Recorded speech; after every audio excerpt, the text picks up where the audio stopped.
Bon, c'est parti. Waouh, vous êtes nombreux à être venus ici à parler de la dette technique. Je suis flatté, en même temps que je suis un peu effrayé. Bon, merci beaucoup d'être là. Avant de commencer, je voudrais poser quelques questions. Qui parmi vous, si vous pouvez lever la main, qui parmi vous connaît déjà un peu le concept de dette technique? Voilà, pas mal de monde. Qui parmi vous a déjà vu la dette technique dans vos projets? Waouh.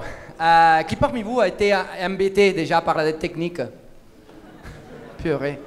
Ok. Et qui pense que la dette technique c'est quelque chose à éradiquer complètement de nos projets? Ah, quelques mains. Ok, parfait. Bon, donc, en fait, voilà, l'objectif de cette oh, j'ai oublié de mettre. L'objectif de cette présentation, rapidement, en 20 minutes, je vais essayer de vous apprendre, voilà, mon pion, apprendre la dette technique de manière réaliste, vous aider à l'identifier. J'imagine que bon, vous l'avez déjà vu, mais bon, donner mes points, des repères que j'utilise pour identifier la dette technique, sensibiliser à tenir cette dette technique sous contrôle. Fournir quelques stratégies pour pouvoir impliquer l'ensemble de l'équipe pour vous allouer des temps pour traiter cette dette technique.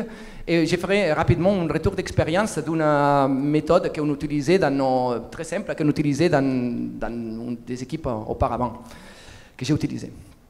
Bon, je me présente, je m'appelle Marc Bégon, je suis quelqu'un avec un accent, je ne sais pas si vous avez remarqué, c'est très subtil, voilà, il faut...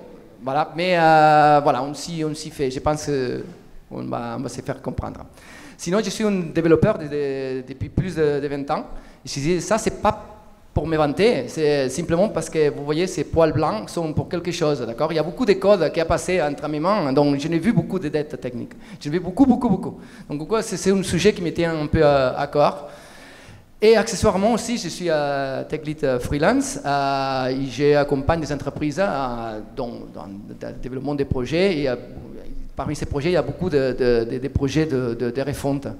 Donc voilà, c'est pour ça que le sujet me prend à cœur. Avant tout, je voulais simplement faire une petite définition. Tout le monde sait ce que c'est la dette technique, mais je voulais qu'on parte de la même base. D'accord? Pour moi, la dette technique, c'est une analogie qu'on utilise dans le monde du développement logiciel pour nommer les coûts futurs à payer quand on prend des raccourcis, on fait des compromis, quand on vise de livrer rapidement une fonctionnalité ou un logiciel. D'accord? C'est une analogie qui a été nommée par première fois par ce monsieur, que j'imagine que tout le monde connaît, Ward Cunningham, en 92. C'est le créateur de Wiki, c'est un des co-créateurs de la méthode Extreme Programming et un des co-signataires du Manifesto Agile. Mais voilà, donc c'est tous ces raccourcis. La chose, le problème, c'est que ces coûts à payer, c'est parce que voilà, en quoi même prendre des raccourcis, c'est un détriment de la maintenabilité, de la volatilité de nos logiciels et de la qualité. J'ai mis entre guillemets qualité parce qu'en effet, on est d'accord que quand on livre en production, on livre des choses de mauvaise qualité, non? Tout le monde est d'accord? On livre des choses, voilà, il y a plusieurs types de qualité, si vous voulez, mais voilà, on va dire que c'est de la qualité qu'on n'est pas satisfait d'avoir livré. Une alerte que met Ward Cunningham en 92, c'est, voilà, ok, ça existe, cette dette technique, mais l'alerte, c'est que si elle n'est pas remboursée rapidement, d'accord, ça devient un fardeau avec des intérêts. Donc un fardeau qui grandit de plus en plus avec le temps. Donc voilà, tout le monde a entendu parler des techniques, je ne vais pas entrer en détail, mais simplement pour identifier différents types. La dette technique, il n'est jamais le même visage. Ça peut prendre le visage du code non documenté, par exemple, pas forcément écrit, je veux dire un code inintelligible, un code difficile à reprendre par un autre développeur que le développeur qui a codé ce code. Ça peut être duplication de code. À la place de généraliser quelque chose, on duplique par-ci, par-là, et on est obligé chaque fois de modifier quelque chose, de le modifier à 40 endroits différents, ou oublier un des endroits qu'on devait modifier, et c'est des bugs après. Ça peut être l'utilisation des bibliothèques contraignantes. Bah, je ne veux pas troller, je ne vais pas nommer une seule, mais tout le monde a utilisé à un moment donné des librairies qui permettent d'accélérer le développement, d'accord, mais que sont des bibliothèques qui ne escalent pas au moment qu'on a beaucoup d'utilisateurs, ou qui sont difficiles à faire évoluer, ou qui ne répondent pas aux besoins plus complexes de notre métier. Manque de tests unitaires, bon, ça aussi c'est des choses qu'on ne fait jamais, non? On livre toujours des tests unitaires. Mais voilà, c'est vrai que des fois pour accélérer, on n'a pas la couverture optimale de tests unitaires. Quand on livre, on les trouve ça souvent. Code mal optimisé, code qu'au moment donné, pour pouvoir tester la fonctionnalité, sort en production, mais c'est un code que voilà, il n'est pas optimisé, d'accord? Il est lent, à un moment qu'il y aura beaucoup d'utilisateurs, ça ne répondra pas vraiment aux besoins. Ça peut être accumulation de bugs, ça peut être dépendance non gérée. Dans la typique librairie on sait qu'il faut la faire évoluer parce qu'on est dans la version 1 et vraiment l'industrie utilise déjà la version 10, d'accord? Et on ne l'a pas fait évoluer. À un moment donné, il faudra mettre toutes les ressources pour faire évoluer ça. Mais on n'a jamais le temps parce que d'un coup il y a beaucoup de breaking change et voilà, c'est compliqué. Ça peut être solution temporaire, utilisation accessible copier-coller, les codes morts. Typiquement, les codes qui sont plus utilisés, mais qui restent là, et personne n'a le courage d'aller à supprimer ce code, mais parce qu'il ne sait pas les implications qu'il peut avoir d'ailleurs. Souvent est lié à le code mal documenté, comme on disait avant. Et voilà, c'est ce code qui perturbe toute évolution parce qu'il est là. Et voilà. Et voilà, l'agilité, qui fait en tout ça, comme je vois les choses. Pour moi, l'agilité, met un accent beaucoup en la livraison rapide et itérative. D'accord? Ça fait que souvent, on est simplement pour tester une fonctionnalité, pour avoir un feedback rapide, pour quelque chose comme ça, on est évoqué je ne sais pas si ça dit ça, mais à prendre des raccourcis. Ces raccourcis, donc, d'une certaine façon, on pourrait dire, voilà, ça peut provoquer la création de dettes techniques. Mais, en même temps, l'agilité aussi encourage une transparence, une collaboration, une amélioration continue comme qualité pour la réussite des projets à long terme. Donc, d'une certaine façon, de la même façon que l'agilité, on pourrait considérer qu'elle provoque cette création de techniques, en même temps, il donne tous les éléments pour pouvoir la rembourser facilement, d'accord? Pour pouvoir la traiter. Mais ici, c'est ce que j'appelle les paradoxes, parce qu'on sait, on a les outils pour pouvoir la traiter. On sait qu'il faut la payer le plus tôt possible, parce que sinon, c'est un fardeau qui a des intérêts. Mais de l'autre côté, on a une pression trop grande pour livrer de nouvelles fonctionnalités. D'accord? C'est nos parties prenantes, ils nous disent, oui, d'accord, mais l'utilisateur a besoin de ces autres fonctionnalités. C'est plus prioritaire, cette nouvelle fonctionnalité, que traiter une chose que, oui, peut-être que c'est de la dette, mais et en production, il marche. D'accord? Il est en train déjà de répondre aux besoins. Il y a aussi cette incertitude. Oui, d'accord, tu dis que ça marchera, que c'est de la dette, mais si ça marche, je ne vois pas non plus l'avantage de traiter ça maintenant. Il y a beaucoup d'entreprises qui ont aussi, c'est une chose généralisée, j'avais la culture de l'urgence, l'effet de faire plus l'accent à les avantages immédiats, au court terme qu'au long terme. Souvent aussi, il y a une difficulté pour évaluer les temps nécessaires pour traiter, pas la petite dette, non, mais il y a des gros morceaux de dette qu'on est un peu incapable d'évaluer les temps que nous prendrait. Donc, d'un coup, on ne sait pas si ça vaut la peine de bloquer une équipe à traiter ça à la place d'avancer à de nouvelles fonctionnalités. Et voilà, et c'est comme ça que j'ai dit, c'est que la dette, ce n'est pas une chose qui se traite seule. Oui, en effet, la petite dette, c'est quelque chose qu'elle peut traiter les développeurs par soi. Et on les fait normalement, on les traite pour nous-mêmes, parce qu'on ne donne pas d'explication. On utilise normalement ce qui s'appelle la technique du Boy Scout. Tout le monde la connaît. Le Boy Scout, ils ont la devise de laisser les lieux mieux dès qu'on l'a trouvé. Donc voilà, les développeurs, à un moment donné, quand on est en train de faire une fonctionnalité, s'ils détectent quelque chose qui peut améliorer, il l'a fait sans donner trop d'explications parce que c'est des petites choses qui n'ont pas trop d'impact. Mais le problème, c'est que c'est quelque chose de grand qui va impacter la taille de la story, va impacter la roadmap, va impacter ce que va faire le reste de l'équipe. Ça, voilà, c'est quelque chose qu'il faut gérer, il faut vraiment la gérer. Il faut le gérer en équipe. Ça veut dire donc prendre conscience de ce que c'est la dette, pouvoir l'identifier facilement, pouvoir les catégoriser. Google, dernièrement, a sorti un article, je ne sais pas si vous l'avez lu, où il sort là, ces 10 points, ces 10 catégories de dettes techniques qu'ils utilisent pour pouvoir... Voilà, je n'en parle pas parce qu'il n'y a que 10 minutes que maintenant. Il faut pouvoir mesurer cette dette pour pouvoir évaluer la magnitude de la tragédie, d'accord, comme nous sommes la fondation dans laquelle est basée notre évolution future. Et voilà, avoir un cadre pour pouvoir gérer ce remboursement. Donc, pour avoir quelque chose qui nous permette de visualiser facilement, de prioriser cette dette, la planifier, même se former. La formation, c'est très importante parce que des fois, on prend des raccourcis parce qu'on ne sait pas faire différemment. Si au moment que dans un cadre de dette, on peut on va dire, instaurer des formations pour pouvoir éviter que cette dette... vous m'avez compris, je crois.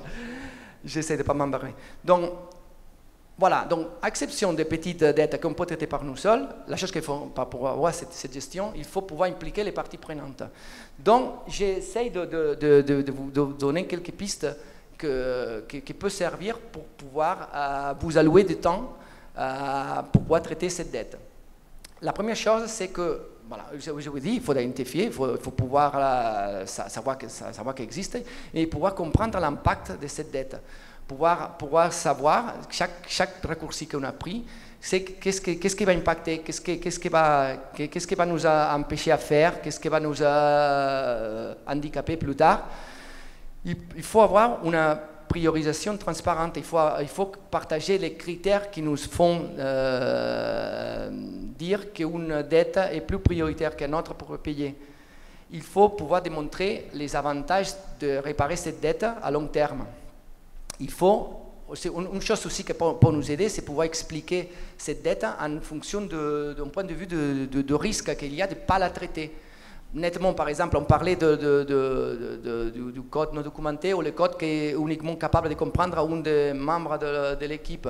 Ça, c'est clairement une des choses qui est très risquée parce que si cette personne part de l'entreprise, si cette personne s'est fait écraser par un bus, je ne sais pas si vous avez entendu parler du bus factor. Voilà, donc c'est quelque chose, éventuellement le projet va être bloqué pour pouvoir évoluer. Il faut une collaboration avec l'équipe, il faut que tout le monde puisse s'exprimer, parce que tout le monde, comme vous avez vu, quand vous avez levé la main, tout le monde se confronte avec des techniques, donc chacun il va la voir d'une façon différente, il va pouvoir donner son opinion et pouvoir donner son poids, on va dire, pour pouvoir prioriser cette dette et pour pouvoir légitimer les chantiers d'attaquer cette dette. Il faut pouvoir proposer un plan d'action concrète.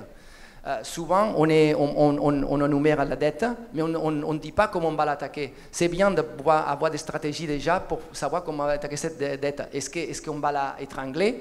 Est-ce qu'on va simplement la réparer? Est-ce qu'on va la laisser mourir? Parce que ça, c'est une stratégie aussi. Il y a certaines parties du code, on sait que c'est la dette, et simplement on la laisse mourir. Il demande la communication continue, il demande... des fois, ça peut être intéressant, une démonstration de qu'est-ce que c'est la dette. Normalement, on fait des démos, des choses qui marchent, des choses qu'on a développées. Pour pouvoir convaincre les parties prenantes, c'est peut-être intéressant de faire des démos de ce qui ne marche pas, ou qu'ils soient concrets, qu'ils soient conscients de vraiment les problèmes qu'on a, les problèmes qu'on peut avoir si on ne traite pas cette fonctionnalité. Des fois, ça peut aider aussi pour pouvoir proposer d'alternatives. Des fois, en effet, dans les rythmes de l'esprit, on ne peut pas traiter des gros morceaux de dettes, mais peut-être on peut se contenter, quoique je pense que ce n'est pas la chose plus adéquate, mais on peut se contenter d'avoir un pourcentage de l'esprit pour traiter cette dette. Bon, en attendant, ça peut être intéressant. Et surtout, mesurer et suivre cette période de dette. Il faut que le développement logiciel, c'est comme un système. On a d'un côté toute la dette qui entre, il y a la dette aussi, il y a les fonctionnalités, mais la dette qui sort, qu'on réussit à faire. Si on voit que la dette monte trop, il ne sort pas assez, voilà, on voit rapidement qu'on a un projet qui est évoqué à l'échec ou à la... Voilà, on va direct vers un mur. Nous, je vous explique un retour d'expérience sur une méthode, un framework, je l'appelle, mais bon, c'est quelque chose de très simple qu'on utilisait dans une équipe auparavant. En fait, moi j'étais dans une entreprise, on faisait un projet qui était très attendu pour l'utilisateur. Il était très attendu, était très important, il y avait plein d'espoir de l'entreprise qui mettait sur ce projet. Donc j'ai de mettre le cadre parce que vous vous rendez compte de la pression qu'on avait pour sortir ça. Et en plus, voilà, ça allait coûter beaucoup d'argent, mais il fallait démontrer rapidement qu'on pouvait y arriver. Donc, on devait confirmer les hypothèses du début. Donc, voilà, c'est le cadre parfait pour pouvoir prendre ces raccourcis. Nous, on était une équipe de développeurs assez seniors, donc on voulait faire les choses super, utiliser la technique, bon, je ne vais pas m'entraîner là, mais voilà, un truc bien carré. Mais voilà, la pression, c'était pour pouvoir montrer des choses rapidement. Donc, en fait, nous, la chose qu'on a fait, c'est qu'on a accepté les développeurs, à un moment donné, de dire, bon, OK, si on prend un raccourci, c'est à condition que nous, on les mettra dans un post-it, d'accord, et on va les coller dans un backlog spécialisé sur ça, dans notre Kanban, à côté, d'accord, de tout le reste. La première chose, c'était super simple à faire ça, mais ça nous servait pour plusieurs choses. Pour pouvoir visualiser comme la dette était en train de grandir. Voilà, ça pouvait donner une piste au PO, par exemple, à dire, bon, OK, les gars, vous êtes en train d'avancer très rapide les tickets, vous déposez, mais en revanche, vous mettez aussi plein de tickets dans cette backlog, donc ça ne va pas. Ça servait aussi parce qu'en certaine façon, on faisait l'inventaire qu'on fait quand on arrive dans un nouveau projet. Donc c'est de lister tout, donc on avait déjà l'inventaire de tout. Ça nous servait parce que dans des planning meetings, par exemple, si on voyait qu'on pouvait attacher une de ces data techniques dans une des stories pour pouvoir la traiter dans les cadres de la story, voilà, c'était parfait ça. Donc voilà, c'était impacté pas trop les stories et on l'a traité. Mais en revanche, on s'était rendu compte qu'il y avait plein de tickets qui restaient là parce que c'est assez grand et le PO, ou les parties prenantes, ils n'étaient pas trop d'accord qu'on traite ça à la place d'avancer de nouvelles fonctionnalités. En ce moment, nous, on a commencé à utiliser, voilà, c'est la fiche des dents de la mort, des dents de la mer, pardon, ça s'appelle différent en espagnol. En fait, je ne sais pas si vous avez le film, je vais vous l'expliquer parce qu'il reste presque rien, mais bon, 2 minutes. L'histoire, c'est il y a un requin qui mange des baigneurs qui sont des vacances sur une île. Et voilà, les requins sont invisibles et sous l'eau, d'accord, personne ne les voit sauf le moment qu'ils attaquent. D'accord, c'est comme la dette, qu'on ne la voit pas parce que si on ne l'a pas visualisée, elle est par là et c'est au moment que bam, on est en train de faire quelque chose qu'on l'attaque. Donc dans les films, il y a des chasseurs qui essayent de faire quelque chose pour savoir où est le requin. Ils essayent de les attacher des balises pour qu'il flotte et qu'il reste en surface, ces gars. Le requin. Mais le problème, c'est qu'il est trop fort, donc il attache une balise, il continue, il s'enfonce, sauf au moment qu'il a mis 2-3 valises. Donc nous, c'était un peu pareil. Chaque fois que nous, dans notre code, on allait à tomber sur un de ces tickets qu'on avait dans les murs, on dit merde, on est en train de faire cette histoire, on ne peut pas la bien faire, on n'a pas fini parce qu'on s'est trouvé cet autre truc. Donc j'en avais droit à faire cette petite valise sur les tickets. Et ça faisait que, d'une certaine façon, ça nous faisait un peu la priorité et ça nous aidait à expliquer dans les parties prenantes, voilà, on a eu autant de retard, on a eu autant de problèmes à cause de toutes ces sortes de tickets. Donc, si vous voyez, c'est très simple, mais avec ça, on traite pas mal de sujets qu'on a vus dans les slides précédents. Donc, pour finir, pour répondre à la question il faut éradiquer la dette technique dans nos projets, je vois que vous n'avez pas levé beaucoup de mains, d'accord? Donc, on est assez d'accord. Moi, je pense que la dette technique est inévitable, d'accord? Surtout dans les premières itérations, est inévitable parce qu'on peut tester des choses. Donc, voilà, c'est un peu comme la phrase typique que vous avez tous entendue, si notre produit est parfait, c'est qu'on le lance trop tard. Mais, en effet, il faut pouvoir pousser pour avoir une culture de gestion de ce remboursement des dettes. Donc ça veut dire donc, apprendre à la reconnaître, donc la mesurer, et pouvoir la gérer. Gérer, ça veut dire donc, pouvoir la prioriser, planifier, savoir comment la payer, quand la payer, comment, etc. Et c'est tout, je crois que j'ai plus de temps. Merci beaucoup. N'oubliez pas de laisser des feedbacks, c'est ma première présentation, donc tout feedback est bienvenu. Merci.